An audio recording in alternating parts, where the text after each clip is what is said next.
Bien, buenas noches nuevamente y bienvenido a la clase de esta materia que vamos a iniciar, que es Estructura de la Edificación 1. Esto, sé que faltan sus demás compañeros, pero ya se hicieron las 7:11 minutos, así que no podemos seguir esperando. Tendré que dar la clase con usted. Estoy viendo que su nombre es José Smith, ¿verdad? Correcto, profesor. Sí, correcto. Aquí, esta es la lista oficial que tengo. Me parece que este es usted, José Luis Smith. A menos que Correcto. haya algún error. Sí, ok, perfecto. Veo que son pocos. Solamente tengo 8 alumnos, a menos que alguien más se tenga que matricular. Bueno, ya verá cada quien en coordinación. Por el momento lo tengo a usted en la lista. Quería mostrarle, esta es nuestra unidad de estructuras de la edificación. Aquí en la primera unidad, unidad 1, tenemos un tema de debate, un foro de presentación que he puesto aquí por el momento solamente para presentarme y veo que usted ya ha participado. Perfecto. Sí, correcto. Usted es instalador de techos. Ah, excelente. Correcto. Muy buena experiencia. Muy bien. Además del foro, pues así habrá visto, ya puse una actividad. Tenemos la actividad número 1 que va a ser para... ah, perdón. Ahora sí, una actividad para entregar el próximo martes. Apenas empezando hoy, ya está abierta hasta el Ok. próximo martes antes de que se termine el día. Es una investigación sencilla. El tema es esfuerzo normal y estado tensional en un prisma mecánico sometido a tracción o compresión. Un trabajo que lleva introducción, contenido, conclusión. Puede hacerlo en grupo si conoce a sus compañeros. Si no, pues puede trabajar eh, individual si así lo desea, Ok. pero les doy la facilidad de que trabajen en grupo y se repartan el trabajo para que la carga no sea tanta para un solo estudiante, ¿no? En caso de hacerlo en grupo, los dos compañeros deben entregar el documento cada uno dentro de su respectiva, dentro del respectivo plazo, así es como me aparecen a mí. Ok, Ok. cada quien debe entregar su propio trabajo. Y así es Subirlo como me aparece. a la plataforma. Sí, correcto. Cada quien debe subirlo a la plataforma. Bien. Ah, pensé que estaba compartiendo pantalla. Mil disculpas. Ok, veamos aquí, ahora sí. Ajá, creo que debe estar viendo. Ahora sí. Esta Sí, es la unidad 1. Ahora sí. Y como ve, aquí puse varios temas. Estos son los que vamos a ver hoy. Esta es la guía de clase que se los voy a mostrar en un momento. Ahora sí, esta es la actividad 1. Aquí están las instrucciones. Lo mismo que ella había dicho, solamente que no le había mostrado. Y esta es la lista, ahora sí. Y aquí es donde aparece usted, José Luis Smith. Ok, ahora sí. Voy a compartir entonces otro documento.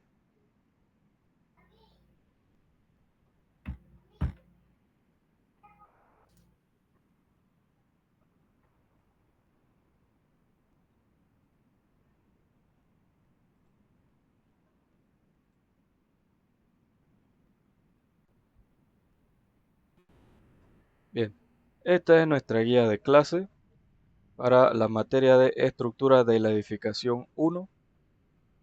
Estamos en el segundo cuatrimestre de lo que es la carrera, el técnico en edificaciones de la Facultad de Tecnología, Construcción y Medio Ambiente, pues de nuestra Universidad UMESI. Los requisitos o los prerequisitos van a ser haber dado matemática 1, física general y cálculo diferencial, entonces en los cuatrimestres pasados. Aquí solamente vamos a tener lo que vienen siendo dos clases sincrónicas, la de hoy que va a ser introductoria y una segunda clase sincrónica el día 8 de abril, que también es martes. Nuestras clases solamente son los martes. Ok. El resto de las clases va a ser grabación. Yo voy a grabar las clases y se las voy a poner, ¿no? Así es como que es la modalidad virtual. Aquí vemos la fecha de inicio, el día de hoy, 18 de marzo. Culminamos el 22 de abril, son 6 semanas. No se nos cruza lo que viene siendo la Semana Santa, ya que pues al ser día martes, sí vamos a estar dando clase. Pero bueno, me Ah, parece que Semana Santa es el 17, perdón, sí, 17 de abril es Jueves Santo. Bueno, nosotros damos clase el 15. O sea, no nos choca, no tenemos conflicto con los días, con el día feriado, así que no hay ningún problema. Terminamos en la fecha pactada. Bien, una breve descripción de lo que es la asignatura de estructura de la edificación. Es que este es un curso que va a permitir poner en práctica conocimientos básicos en estructuras edificables, además de que el estudiante van a lograr adquirir desde la nueva formación académica una base sólida en este campo, estudiando una serie de materias que forman lo que es el cuerpo de doctrina del diseño estructural, analizando las condiciones a nivel físico de los materiales utilizados en los sistemas constructivos.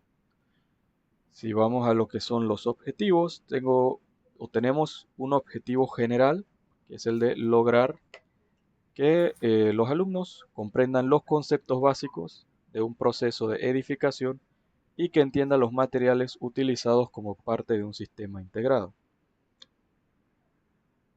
Los objetivos específicos, tengo aquí tres. El primero es comprender los términos que definen los elementos que intervienen en una construcción. Segundo, entender que la edificación es un sistema integrado acorde a necesidades, posibilidades y recursos. Y tercero, catalogar de acuerdo a la aplicación y características los materiales utilizados en una edificación.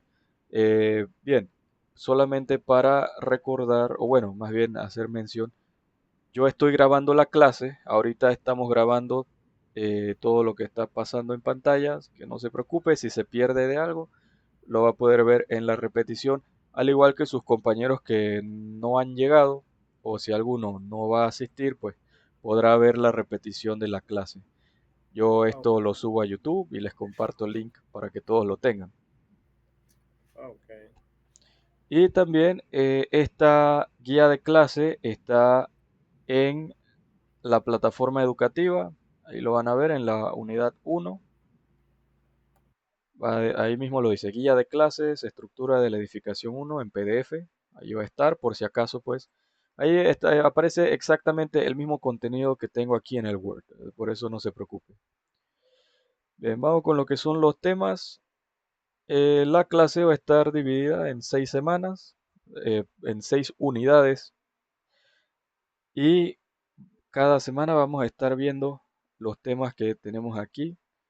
Por ejemplo, para hoy, además de la introducción a la materia, que es lo que estamos haciendo en este momento, vamos a ver algunos conceptos básicos, generalidades, y vamos a ver el tema de la introducción al estudio de la resistencia de materiales, seguido del objetivo y finalidad de la resistencia de materiales y el análisis de los estados solicitantes.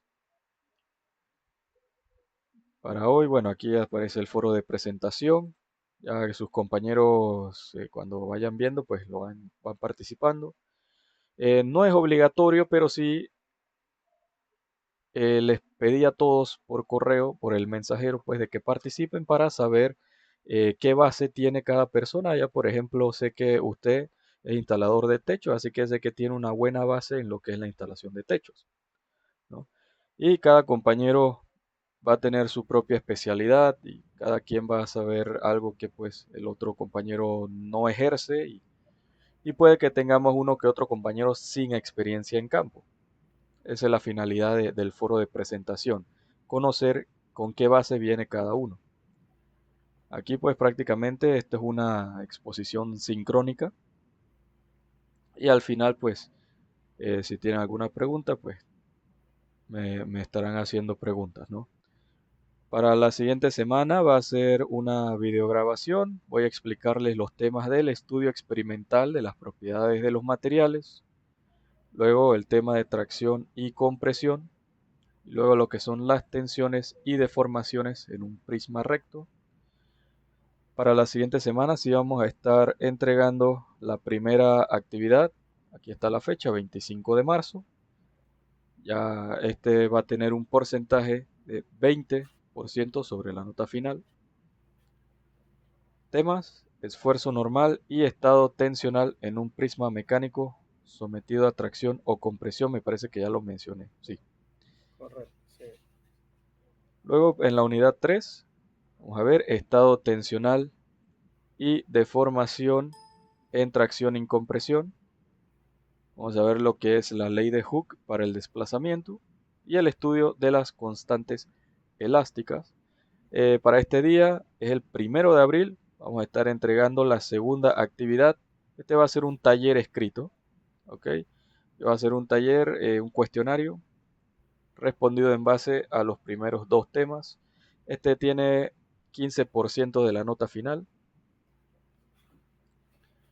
Luego vamos a la actividad, perdón, en esta fecha también vamos a tener nuestra segunda Clase. clase, perdón, no va a ser este día, va a ser la siguiente clase en la unidad 4. Tengo que modificar esto. El 8 de abril tendremos la segunda clase sincrónica.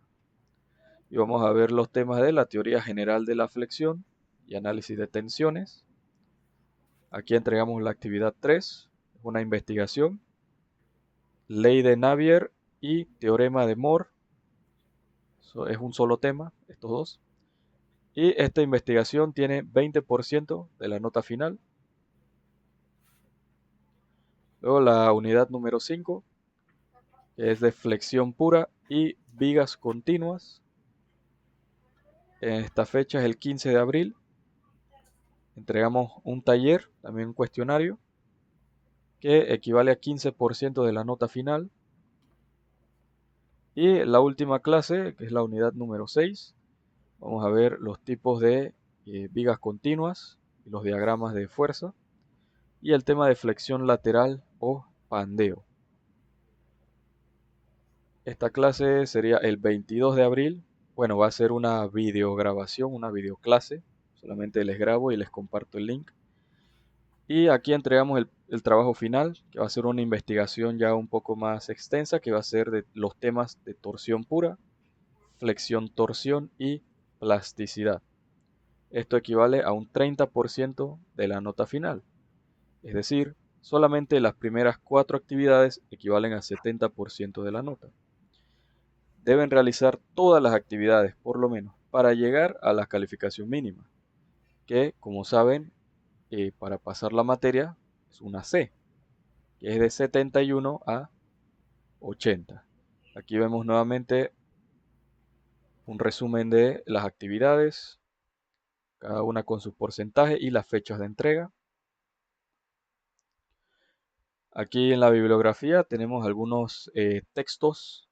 Por ejemplo, yo utilizo los 3 primeros libros, que es Mecánica de Materiales de James Gear, o Mecánica de Materiales, pero de el Beer Johnston, y Mecánica de Materiales, pero de el señor Hibeler. Yo tengo estos libros en digital, se los voy a estar compartiendo también en la plataforma, o si desean ahondar un poco más dentro de lo que son los temas que vamos a estar viendo en clase. Bien.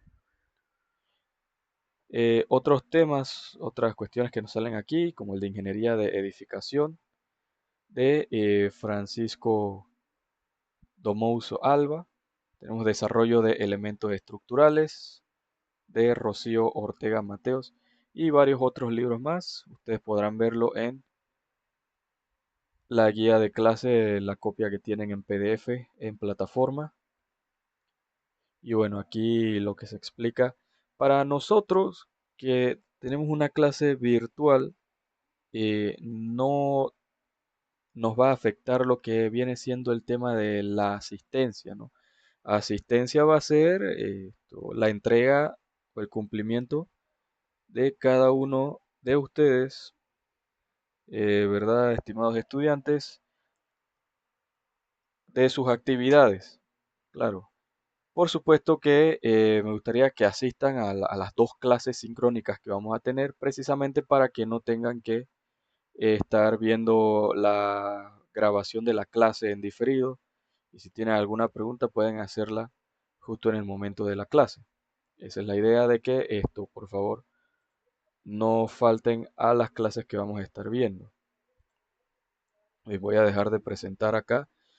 No sé, Smith, si tiene alguna pregunta con lo que es los temas que vamos a ver en clase, las notas, cómo vamos a estar haciendo las actividades. Con el tema de los trabajos, en cada actividad va a tener fecha de cierre o, o usted lo dejará abierto cada actividad hasta cuando se culmine el curso. No, cada actividad tiene su fecha de cierre. Ok, Sí, correcto. Por ejemplo, la actividad 1 cierra el próximo martes. ok. ¿Sí? Entonces tienen pues estos 7 días a partir de hoy, de ya, para entregar. Si tienen algún problema, igual pueden enviarme un mensaje ahí por plataforma Por el y yo, mensajero. sí, por el mensajero, y yo Ok, sin problema le puedo liberar. Claro, con una explicación, ¿no? Por lo menos de que en correcto. 7 días no pudieron entregar, debe haber una razón. Y cualquier duda que tengamos a medida que va transcurriendo el curso, le podemos escribir a su correo o al mensajero. Sí, correcto. Puede ser o por mensajero o también por el correo que les envié en el primer mensaje, ¿no? Que es Correcto. sencillito, leonardojimenezhumesit@gmail.com. Pueden escribirme por ahí, ese es mi correo personal para lo que es la docencia. Ok. Bien, perfecto. Bueno, vamos a ver entonces los primeros temas. Solo cabe mencionar que, bueno, esta materia pues es bastante teórica. Vamos a ver mucha teoría, lo que es aquí esto. Esta materia tiene una continuación que es estructura de la edificación 2. Allí sí es donde vamos a ver lo que son los problemas prácticos. Pero por el momento aquí vamos a mantenerlos dentro de la teoría. Voy a empezar a compartir la primera diapositiva. En este momento. Ok, creo que allí se ve, es la introducción a la resistencia de materiales. Bien.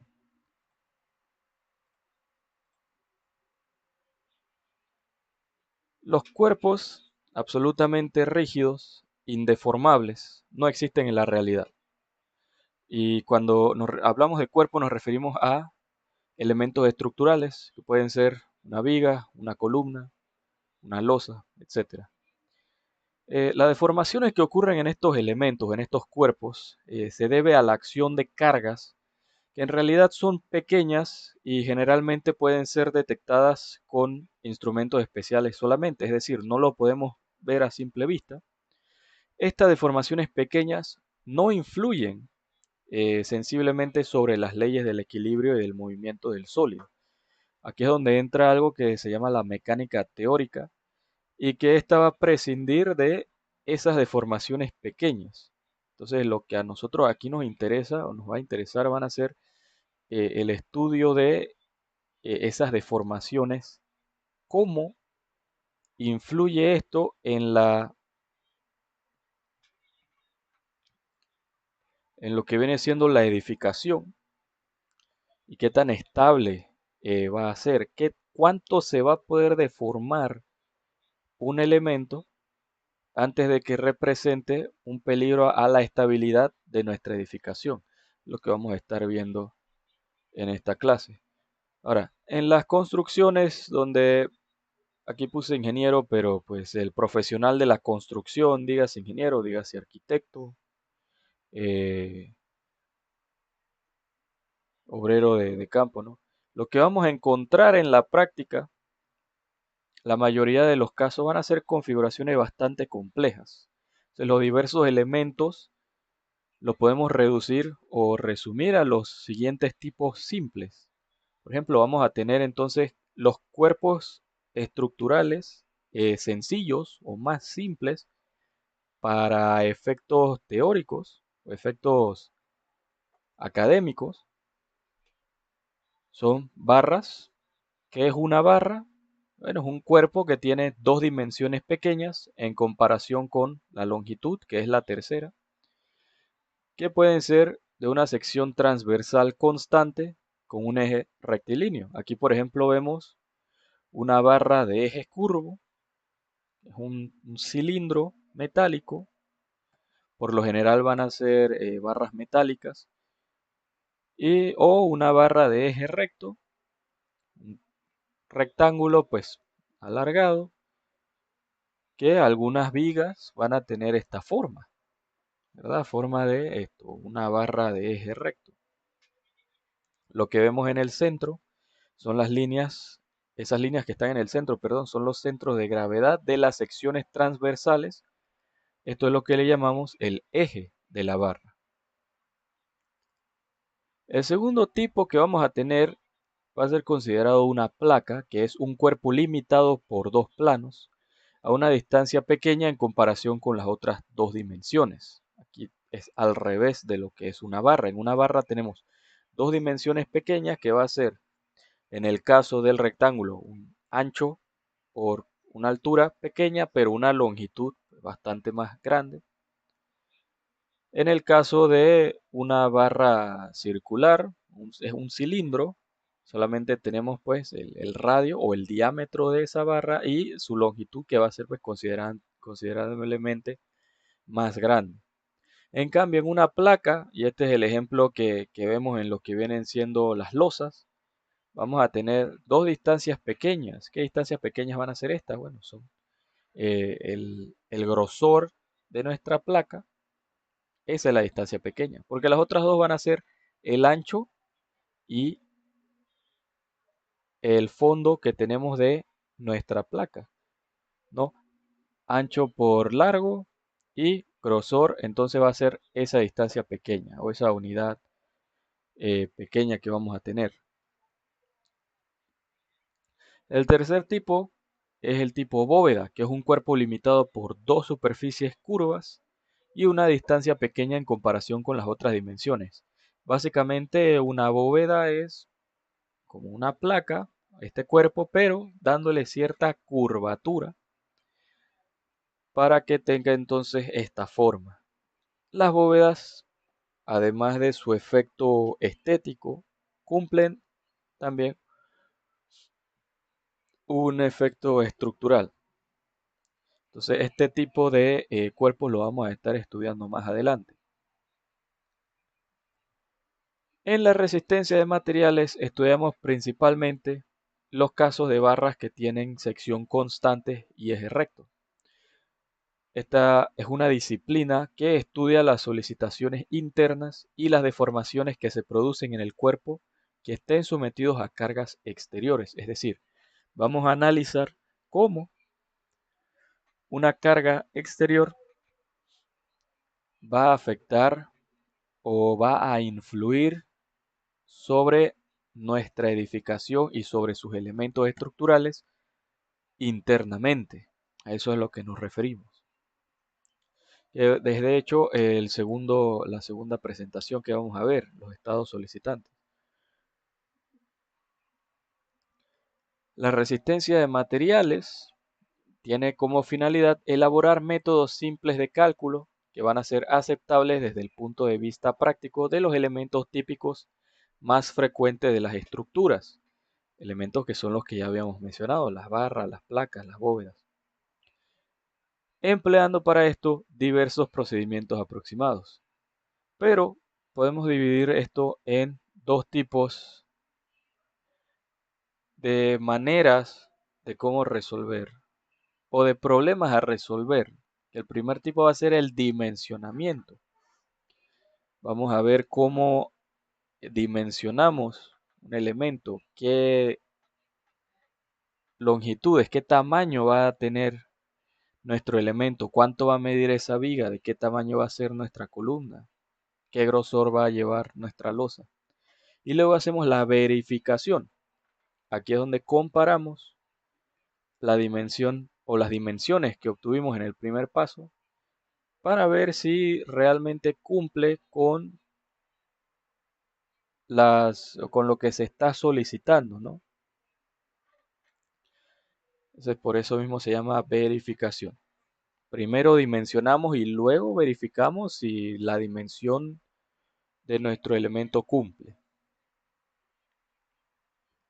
En el primer caso, pues, tratamos de encontrar el material, las formas, qué forma va a llevar nuestro elemento y las dimensiones más adecuadas de esa pieza, de manera tal que ésta pueda cumplir su objetivo o su cometido, su propósito, con seguridad, en perfecto estado y con gastos adecuados, porque aquí también juega mucho lo que es el factor económico, ¿no? Claro, hacer o diseñar una viga, vamos a dimensionar, ¿no?, varios elementos estructurales que no se pasen de cierto presupuesto al momento de construirlo ya en la vida real, ¿no? Porque algo es verlo en los planos y algo muy diferente entonces luego verlo aplicado a la realidad. Aquí es donde entra el segundo caso, que es cuando las dimensiones ya han sido prefijadas y es necesario conocer si realmente son adecuadas para resistir el estado de esas solicitaciones que van a estar actuando, es decir, las fuerzas internas que vamos a encontrar en nuestro elemento.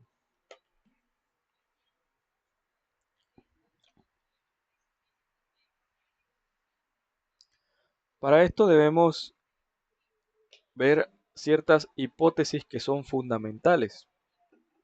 La primera hipótesis es que el material se considera macizo, es decir, que es continuo. Es o una sola barra continua o una sola placa continua. Y el comportamiento real de los materiales va a cumplir con esta hipótesis aun cuando se pueda detectar la presencia de poros o se considere la discontinuidad de la estructura de la materia. Esta es la hipótesis que permite considerar al material dentro del campo de las funciones continuas. El material de la pieza es homogéneo. Esta es nuestra segunda hipótesis, de que el material, además de mantener una sola forma, una sola dimensión, es que está hecho de un solo material. El acero, por ejemplo, es altamente homogéneo. En cambio, la madera, el hormigón, la piedra son heterogéneos, porque la madera no va a tener las mismas propiedades en todos sus puntos. Tampoco lo va a hacer el hormigón. Entonces estos materiales no son homogéneos, sino que van a estar constituidos de diferentes formas, de diferente capacidad, diferentes fuerzas van a estar siendo aplicadas. Entonces la tercera hipótesis es que el material de la pieza es isótropo. Esto significa que el material mantiene propiedades idénticas en todas sus direcciones. O sea, como que, ok, la fuerza que se aplica en dirección del eje va a ser igual a la fuerza que se aplica en dirección perpendicular al eje. Va a ser distinto. Otra hipótesis es que las fuerzas interiores originales, antes de que se le aplique algún tipo de carga a nuestro elemento, es que van a ser nulas, es decir, igual o que tienden a cero. Estas fuerzas interiores entre las partículas del material, cuyas distancias varían, van a oponerse al cambio de la forma y dimensiones del cuerpo sometidos a las cargas. Y al hablar de fuerzas interiores no consideramos las fuerzas moleculares que existen en un sólido que no está siendo sometido a cargas. Es decir, aquí no vamos a llegar al nivel subatómico, nada de eso, al nivel molecular, no. Simplemente vamos a, de forma teórica, estudiar cómo las cargas afectan estas estructuras, cómo van a afectar a nuestra estructura, ¿verdad? Ahora el método. Al realizarse el estudio de un objeto o de un sistema real, debemos comenzar por la elección de un esquema de cálculo. Para realizar los cálculos de una estructura debemos, ante todo, separar lo importante de lo que no es importante. Es decir, vamos a hacer un esquema de la estructura y vamos a prescindir de todos aquellos factores que no influyen significativamente sobre el comportamiento del sistema como tal. ¿Ya? Es decir, aquí es donde entra el juego de lo que viene siendo la figura del diagrama de cuerpo libre, donde prescindimos de forma y solamente vamos a fijarnos en lo que viene siendo la magnitud de una fuerza y en su dirección, por ejemplo. No me interesa saber qué forma tiene, me interesa saber cuánta carga hay aquí, cuánto peso está soportando esta estructura y cómo se está aplicando, si desde arriba, si tiene algún grado de inclinación, cuánto va a ser la reacción, por ejemplo, de ese elemento al estar en contacto con sus bases.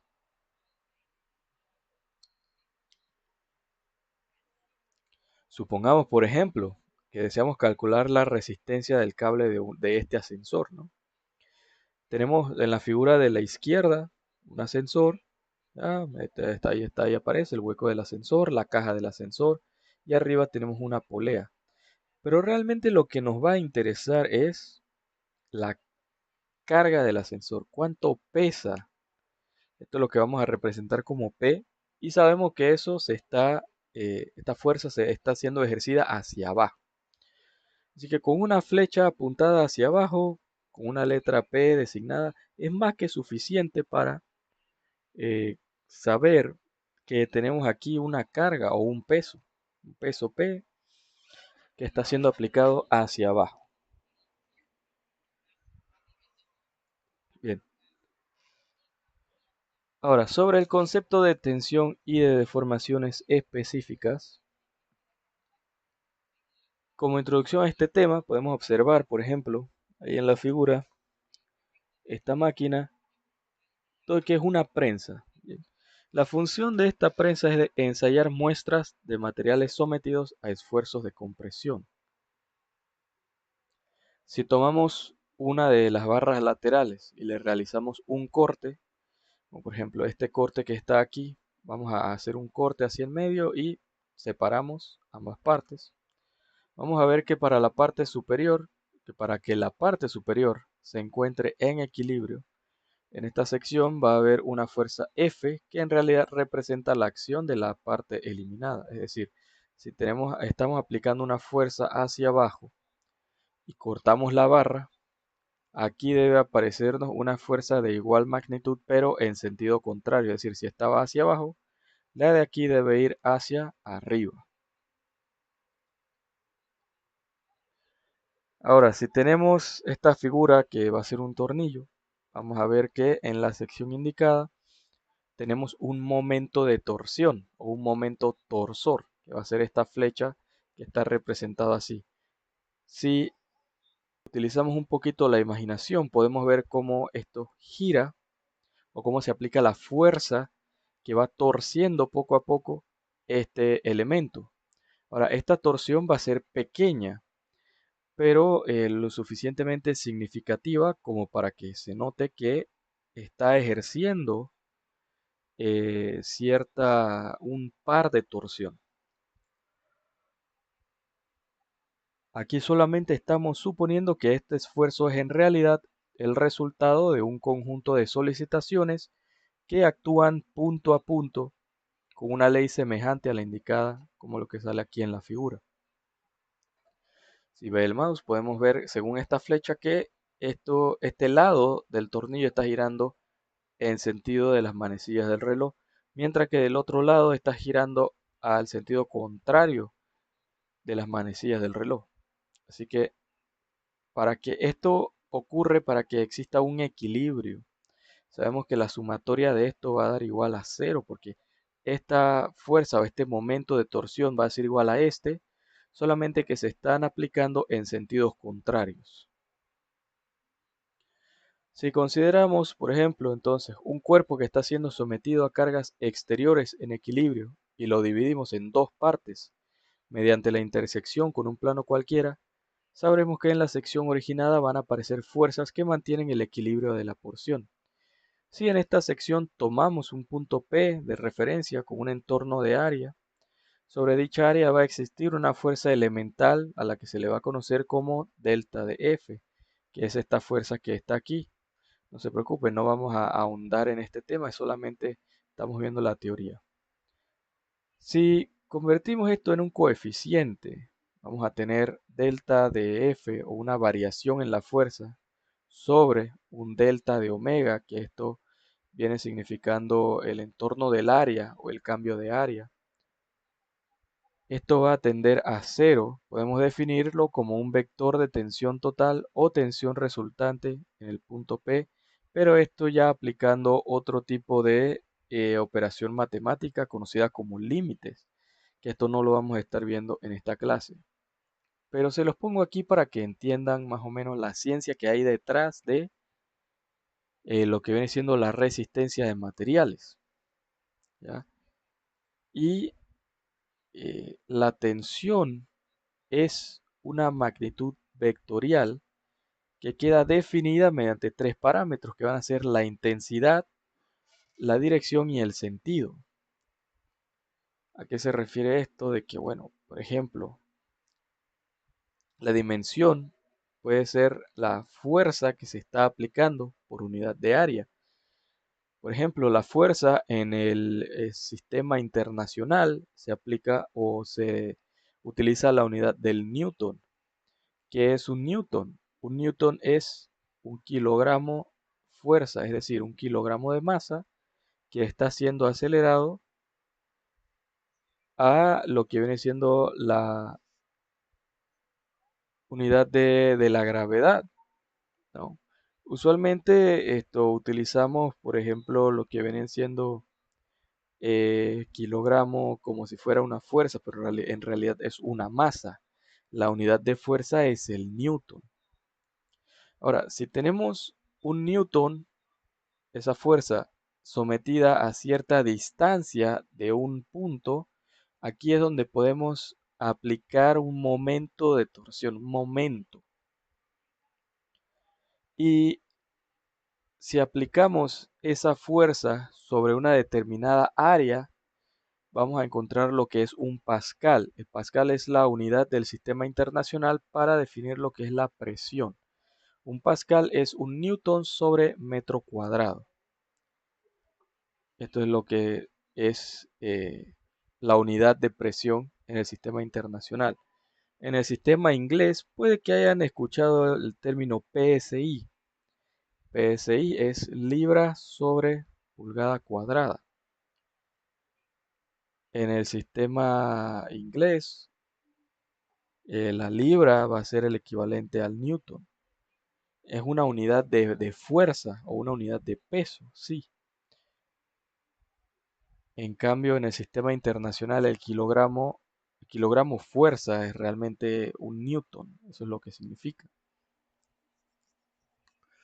Y pues esto, por ejemplo, si se han dado cuenta que hemos estado cambiando del sistema inglés o el sistema americano al sistema internacional, cambiando las libras por kilogramo, aunque un kilogramo es una unidad de masa realmente, pero pues, ya que se va a hacer. Pero pues para efectos académicos, así es como lo vamos a estar definiendo. Y bueno, esta fue lo que viene siendo el primer tema. Tengo un par de presentaciones más. No sé, Smith, si tiene alguna pregunta respecto al tema que acabamos de ver. No, profe, estamos claros. Estamos claros, perfecto. Voy a presentar entonces el siguiente tema, que es el objetivo y finalidad de la resistencia de materiales. Vamos a ver el por qué o el para qué vamos a estar estudiando la resistencia de materiales. Bueno, como vemos, esta presentación es más corta, ¿ya? Para no tardarnos mucho. Aquí vamos a ver nuevamente, bueno, una breve introducción, ¿no? ¿Qué es nuevamente la resistencia de materiales o cuál es su finalidad, ¿no? Es la de elaborar métodos simples de cálculo que van a ser aceptables desde el punto de vista práctico de los elementos típicos más frecuentes de las estructuras, los elementos de máquinas y el equipamiento electromecánicos, empleando para esto diversos procedimientos aproximados. Porque este es un punto interesante también. La resistencia de materiales no se ve solamente en el campo de construcción, esto se ve también en lo que viene siendo el tema de la ingeniería mecánica, cómo se comporta la pieza de cierta maquinaria, porque recordemos que también, por ejemplo, los tornillos, las barras de acero y otros elementos los encontramos en maquinarias complejas. Pero vamos a mantenernos dentro de nuestro campo. Y los problemas a resolver haciendo uso de esta ciencia, que es la resistencia de materiales, vamos a tener de dos tipos, como habíamos mencionado. El dimensionamiento, que es encontrar el material, qué forma y qué dimensiones van a ser los más adecuados para una pieza, de manera tal que ésta pueda cumplir su cometido de una forma segura, en un perfecto estado técnico y con gastos adecuados. Aquí haciendo recorderis un poco, ¿no? Y verificación, cuando ya tenemos, cuando encontramos qué forma, qué dimensiones va a tener nuestra pieza, nuestro elemento, y ver si son los adecuados para resistir el estado que se está solicitando. Pero otros objetivos de lo que viene siendo la resistencia de materiales va a ser dimensionar, ya conocidos los esfuerzos a los que se encuentra sometida una estructura, darle las dimensiones y la forma necesaria para que no se deforme excesivamente y por supuesto para que no se rompa, no llegue a la fase de la rotura. También va a ser determinar la carga máxima. Ya conociendo la forma y dimensión de la estructura, vamos a determinar cuál es la máxima carga que va a poder soportar nuestra edificación sin sufrir deformaciones excesivas o llegar a romperse. Y vamos a también ser capaces de determinar las deformaciones. Aquí podremos determinar cuáles van a ser las deformaciones que se van a producir en esta estructura bajo las cargas externas. Para lograr estos objetivos, la resistencia de materiales se basa en un modelo teórico con determinadas hipótesis de cálculo que vamos a desarrollar cuando llegue su momento. Algunos objetivos del análisis de la estructura. Vamos a tener que desde el punto de vista del análisis, estaremos interesados en aquellas variables que afecten tanto el correcto comportamiento de la estructura en condiciones de servicio. Esto conlleva la necesidad de realizar comprobaciones relativas a la resistencia de la misma, a su estabilidad y a la magnitud de sus desplazamientos, aparte de posibles pruebas experimentales que por lo general son muy costosas. Estas pruebas cuestan mucho. Estas comprobaciones se realizan sobre modelos matemáticos que proporcionan la información necesaria acerca de dichos aspectos del comportamiento. Tenemos lo que son los estados límites, ¿verdad? Hasta dónde va a llegar o qué tanto va a poder soportar nuestra estructura o nuestro elemento antes de deformarse o antes de llegar a romperse, ¿no? Aquí es donde vemos el estado límite último, que son los estados de la estructura que, de ser superados, implican un riesgo para las personas, generalmente por un colapso total o parcial de la estructura. Y tenemos los estados límite de servicio, que son aquellos estados de la estructura que, de ser superados, van a afectar negativamente el bienestar de las personas o la apariencia de la construcción.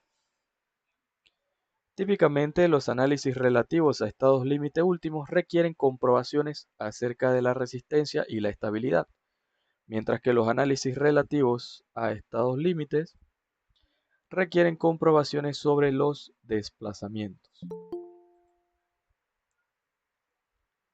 Estos mencionados modelos matemáticos, bueno, parece que alguien se está uniendo. Perfecto, bienvenido, seguimos. Ok. Estos mencionados modelos matemáticos de aplicación habitual en el análisis deben proporcionar predicciones acerca del comportamiento esperado del material bajo las acciones previstas. Nos interesa en particular saber si el mismo va a romperse o si va a sufrir algún tipo de alteración indeseable. No queremos que está bien que se deforme un poco, pero a ver qué tanto, que no se deforme mucho o se va a notar que esta viga o que esta columna se está deformando porque ya ahí sí vamos a tener problemas estructurales. También tratar de predecir, estos modelos matemáticos van a tratar de predecir la magnitud de los desplazamientos de la estructura bajo las acciones previstas y juzgar si van a ser aceptables o no para cierta condición de servicio. Entonces, estas comprobaciones anteriores basadas en las predicciones ofrecidas por los modelos matemáticos se utilizan para validar un determinado diseño estructural y o apreciar la necesidad de modificar algo, esto dependiendo. Por supuesto, existen otros criterios aparte de los criterios puramente funcionales y de resistencia. También vamos a estar condicionados por lo que es la economía y la estética, que a veces va a ser determinante para validar o no un diseño. No obstante, dichos aspectos van a estar fuera del ámbito de este curso. Aquí vamos a ver entonces cuáles son esos estados límites solicitantes, cuánto va a ser aceptable en una deformación y cuánto realmente puede afectar la estabilidad de nuestra estructura, de nuestra edificación. Bien, esta fue la segunda presentación. Para el compañero que acaba de llegar, esto no se preocupe que viene llegando tarde, no hay problema. Igual la clase se está grabando, usted puede ponerse al día con la grabación una vez que les comparta el link. Bien, voy a compartir la siguiente presentación. Vamos a hablar de el análisis de estados solicitantes o análisis de solicitaciones. ¿Ya? En esta unidad vamos a analizar los diferentes tipos de solicitaciones de una estructura, las cargas que las producen y cómo se clasifican. Un momento aquí para ver el mensaje. No se preocupe, Ávila, no hay problema. Yo sé que a veces el horario de clase pues, puede entrar en conflicto con horarios laborales. Yo entiendo, por lo mismo grabamos la clase. Igual, si se da cuenta, solamente usted y su compañero Smith pudieron asistir hoy. Pero no se preocupe que va a poder ver lo que no vio de la clase ya en la grabación. Bien, sigo por acá. Decía pues que el equilibrio en una estructura se produce cuando las cargas que soporta son transmitidas a través de las mismas hasta los apoyos. Es decir, no es que la estructura va a soportar, perdón, como vamos a refrasearlo de esta forma. Los elementos estructurales van a hacer a su vez dos tareas. La primera va a ser la de soportar las cargas que van a ser aplicadas generalmente desde arriba hacia abajo y transmitir esas cargas a los apoyos o a las bases. Es decir, cuando hablamos de, por ejemplo, en un edificio, las zapatas van a soportar el peso de todo el edificio. Van a estar soportándolo porque se les va a estar transmitiendo las cargas o los estados solicitantes de todo el edificio a través de de los distintos elementos estructurales. Por ejemplo, en el último piso va a transmitir todo su peso a las vigas y a las columnas que lo van a estar soportando y a las losas. Entonces, el piso que le sigue debajo va a soportar todo el peso de los elementos del piso que está arriba y así sucesivamente hasta llegar a las zapatas ¿verdad? O a las fundaciones del edificio, que es el que va a soportar todo lo demás que viene de arriba. A esto es a lo que se refiere que se van transmitiendo las cargas. Por eso es que diseñamos o construimos en forma de viga, columna y losa. Viga, columna forman lo que es un marco y nuestra losa van a ser nuestras placas, ¿verdad? Que también van a estar soportando cierta carga. Ahora, las vigas soportan las losas, por lo general. Luego entonces las columnas van a soportar el peso de las losas y las vigas, más el de las columnas que viene arriba, y la viga y las losas de arriba la va a estar soportando las columnas de abajo. Entonces, a veces diseñamos columnas que se van haciendo más delgadas, perdón, más gruesas, de arriba hacia abajo. Y las columnas de más abajo van a ser las de mayor tamaño porque son las que más peso van a estar soportando. Ahora, en las zonas de apoyo, este equilibrio responde con unas reacciones iguales y en sentido contrario a las cargas para que exista ese equilibrio de fuerzas, porque si las fuerzas de arriba, es decir, el peso, sobrepasa la capacidad de nuestras fundaciones o de nuestras zapatas, adivinen qué va a ocurrir. Ese edificio, esa casa, ese puente, esa carretera, entonces se podría hundir. Aunque bueno, el diseño de carreteras diferente a lo que es el diseño de edificaciones, de estructuras, porque pues influyen otro tipo de factores, sobre todo lo que es el concepto de cargas vivas. Unas carreteras soportan el peso de los automóviles, de los buses, las camionetas, camiones, trailers, etcétera. Mientras que los edificios pues van a soportar, qué sé yo, mobiliarios, personas, que muchas veces mobiliario que va a estar en un solo lugar. En cambio, en una carretera van a estar soportando diversas cargas todo el tiempo y esto pues los vehículos se van a estar moviendo y la carga nunca va a ser constante. Por eso digo que los diseños se hacen de manera muy distinta. Pero cada uno va a soportar ciertas cargas a su manera. A eso es a lo que me refiero. Por eso la analogía, ¿no? Equilibrio. Ahora, tenemos por ejemplo esta figura donde tenemos un pórtico que actúa con una carga P que se está equilibrando con dos reacciones en un punto de apoyo A y un punto de apoyo B. A y B son puntos de apoyo. Aquí es donde está apoyado este pequeño marco que tiene incluso inclinaciones. Estamos aplicando una fuerza P desde arriba, ahí al centro. Esta fuerza provoca reacciones en los apoyos. La suma de estas reacciones van a ser igual a la magnitud de esa fuerza. A eso es a lo que se refiere el equilibrio, ¿verdad? Esa fuerza jamás va a sobrepasar la suma de las reacciones que están soportando los apoyos. Esto en el punto de vista académico, claro. Para esto es que se hacen este tipo de análisis.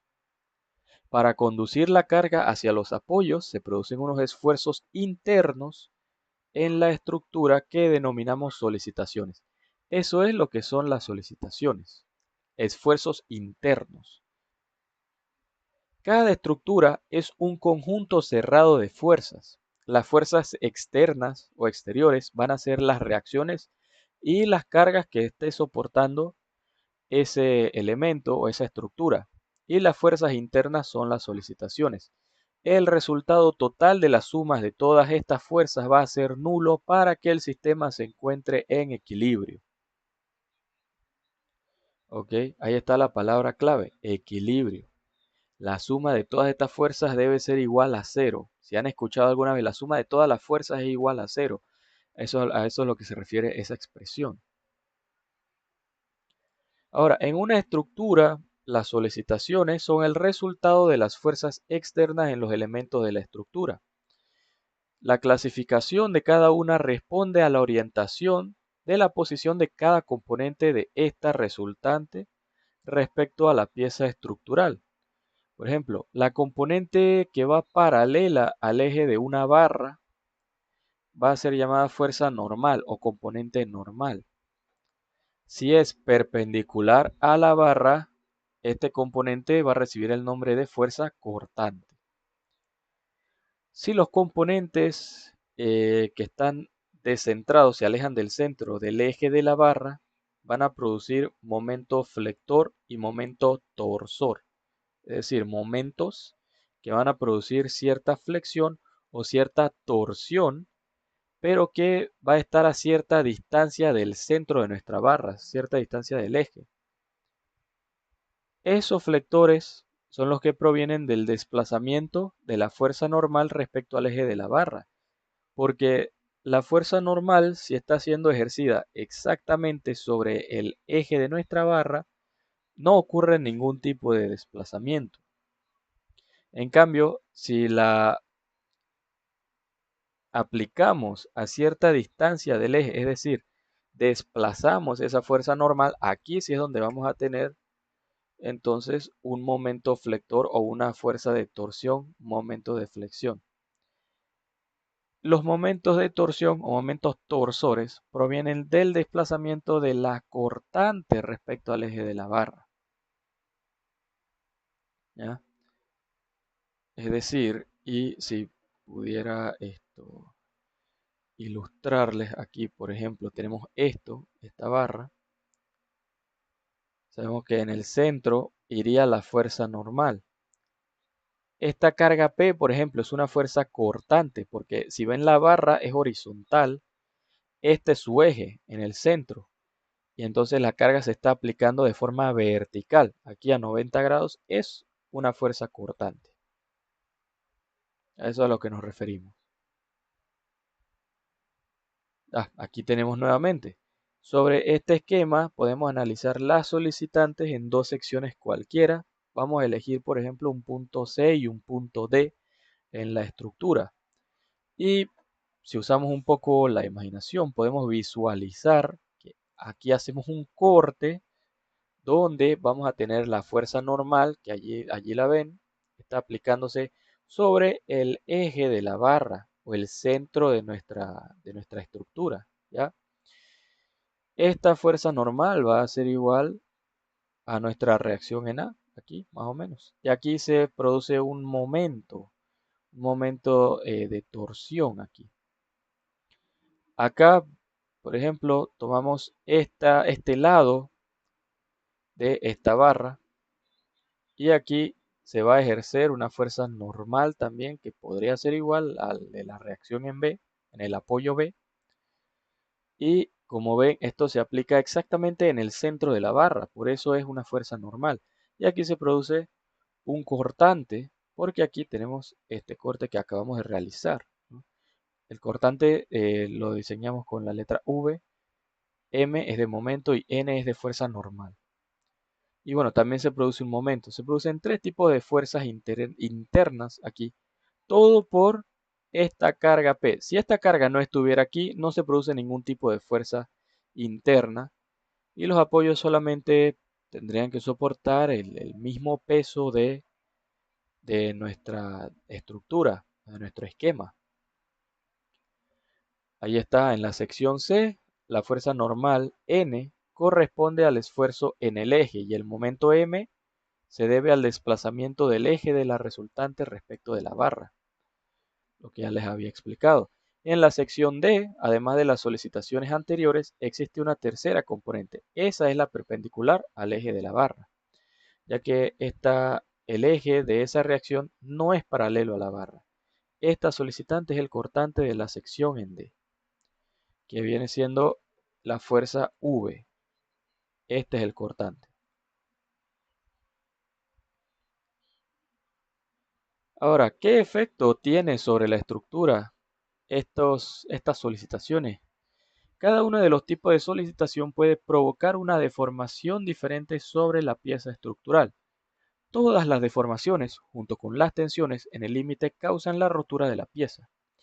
La clasificación de las solicitaciones en una estructura y el estudio de sus efectos sobre ella nos ayuda a identificar las patologías que pueden afectarle y por lo tanto a idear una estrategia en su rehabilitación.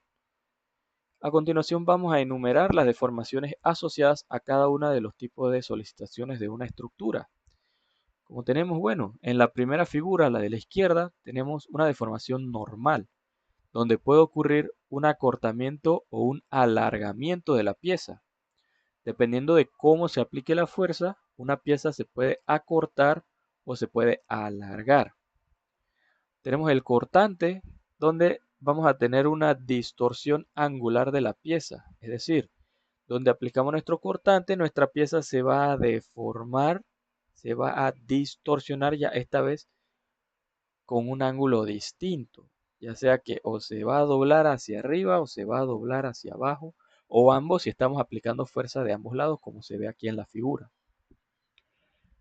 Otros tipos de solicitantes, bueno, los momentos que habíamos mencionado, tenemos el momento flector, que es una curvatura de la pieza estructural, se va a curvar de esta forma, así. En cambio, un momento torsor, que va a hacer que se aplique el momento y se va a retorcer la pieza alrededor de su eje. Va a ser de esta forma. Por ejemplo, el ejemplo más claro que les puedo dar, qué sé yo, si han lavado ropa, ¿no? Y van a torcer una prenda de ropa, un suéter, un pantalón, qué sé yo. Ustedes están aplicando un momento torsor. Fíjense en eso, la próxima vez que tuerzan un trapo o una pieza de ropa, ¿cómo lo están haciendo? Cada una de sus manos está girando en una dirección contraria a la otra y así es como están torciendo la ropa para que se les salga el agua, ¿no? Así es como funciona también. Ocurren este tipo de fuerzas en un elemento estructural. Se puede torcer y se puede deformar de esa manera. El momento flector, la manera, por ejemplo, el ejemplo más fácil para que lo puedan visualizar es, por ejemplo, si toman una tabla de madera y la apoyan en ambos lados y van agregándole peso en el centro, van a ver cómo se va a ir pandeando. Bueno, eso es un momento flector lo que ustedes están haciendo. Los momentos se van a generar en los extremos, donde está apoyada nuestra tabla de madera, porque la fuerza se está ejerciendo en el centro. Me parece a mí que estos son como los ejemplos más fáciles de visualizar. Pero bueno, no sé si tienen alguna pregunta sobre los temas que acabamos de dar. Smith, Ávila. Si no, recuerden, las clases están grabadas. A ver, adelante, Smith. Iba a preguntar algo, disculpe. Sí, profe, era sobre determinar la carga máxima. Ajá. Eh, en ese caso, cuando nosotros iríamos de repente hacer una edificación, tendríamos que tener en cuenta, o sea, cuál sería el peso máximo ya con todas las cargas que tendría, ya sea una galera o una infraestructura, o cómo sería el tema de determinar la carga máxima. O sea, O- en el sentido de que de repente eh, hagamos una losa, pero esa losa después lleve estantería, almacenen carga. O sea, tendremos que tener estipulado esa carga antes de, o sería un aproximado. es correcto. Esas cargas se deben determinar, o más bien, nosotros vamos ¿cómo le digo? A determinar cuál va a ser. Es que puede ser en ambos sentidos. O determinamos cuánto puede soportar de carga nuestro elemento si decimos, ok, va a tener este tamaño y esta forma. ¿Cuánta carga va a soportar? Eso hay que averiguarlo y eso se puede determinar. Luego está el otro lado que es cuando nos dicen este cuarto va a ser, por ejemplo, si estamos viendo en el plano, ¿no? Y nos dicen, quiero construir una escuela. Aquí vamos a tener 50 estudiantes. El peso promedio de cada estudiante va a ser tal, más la silla, más el pupitre del maestro, del profesor, más que vamos a tener el tablero en la pared y vamos a tener un estante con libros, qué sé yo. Esto pesa esto, hay que determinar, bueno, la cantidad de estudiantes van a ser 50 por un peso promedio tal y vamos a sumarle un poco más como factor de seguridad para ver qué tanto. Y así entonces vamos a encontrar, ok, tenemos que diseñar una losa que aguante, qué sé yo, 10.000 kilogramos de peso o 10.000 libras, por ejemplo. Esa es la otra forma. Ok, Sí, correcto. Usted como instalador de techo sabe dónde pisar para no irse abajo de la hoja del zinc, ¿no? correcto. Así, así mismo funciona acá. Vamos a ver cuánto peso puede soportar nuestra losa o que nos digan necesito una losa que soporte tanto. Y ahí es donde vamos a buscar el tamaño que soporte eso y más. Así, Ok, profe. sí, listo. No sé, ¿alguna otra pregunta antes de irnos? Voy a cortar la clase aquí para que no nos extendamos mucho. Si no, estamos listos. Listo, ok, perfecto. Estamos bien, profe, estamos bien. Excelente. Bueno, la próxima semana no es clase, sino que yo se las voy a grabar y las voy a compartir ahí por YouTube. Yo subo todos los videos a mi canal de YouTube y eso yo se los comparto a ustedes. Ahí van a tener la clase 24/7. Si conocen a sus otros compañeros, pasen la voz de que, bueno, la clase está en YouTube. Yo igual les mando por mensajero el link y ahí para que vean si desean ver la clase nuevamente o de algo que se perdieron o a los compañeros que no asistieron, pues ahí van a poder ver la clase. Esto, antes de que se vayan, creo que, ajá, solo quería revisar que Ávila está en la lista, ya lo vi, perfecto, así que no hay ningún problema. Listo, jóvenes, pues entonces nos veremos el martes 8 de abril, va a ser la segunda videoconferencia en este mismo link. Yo de todas maneras les mando un mensajero de recordatorio. Listo, entonces, bueno, nos vemos y que tengan pues una Igual, profe. excelente semana. Igual, profe, buenas noches, que tenga buena noche. Gracias. Igualmente, buenas noches, pasen buenas noches. Hasta luego.